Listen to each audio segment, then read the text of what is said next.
বিশ্বকাপে আলজেরিয়ার বিপক্ষে দুর্দান্ত হ্যাটট্রিক করে আবারও ইতিহাসের পাতায় নাম লিখিয়েছেন লিওনেল মেসি।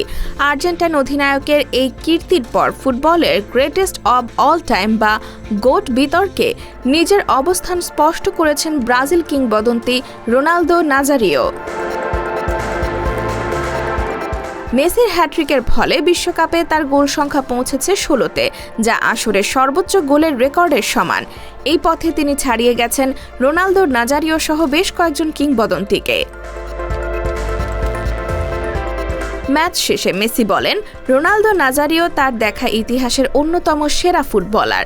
আর্জেন্টাইন তারকার এই সম্মানসূচক মন্তব্যের জবাবে ব্রাজিলিয়ান কিংবদন্তি বলেন, এখন আর লুকিয়ে থাকার সময় নেই, মেসি ফুটবল ইতিহাসের সর্বকালের সেরা খেলোয়াড়। রোনালদোর মতে বছরের পর বছর এবং বিশ্বকাপের মতো বড় মঞ্চে ধারাবাহিক পারফরমেন্সই মেসিকে অন্য সবার চেয়ে আলাদা করেছে। ফুটবল বিশ্বের দীর্ঘদিনের বিতর্কে ব্রাজিলের এক কিংবদন্তির এমন মন্তব্য নতুন করে আলোচনার জন্ম দিয়েছে। M1 TV news desk.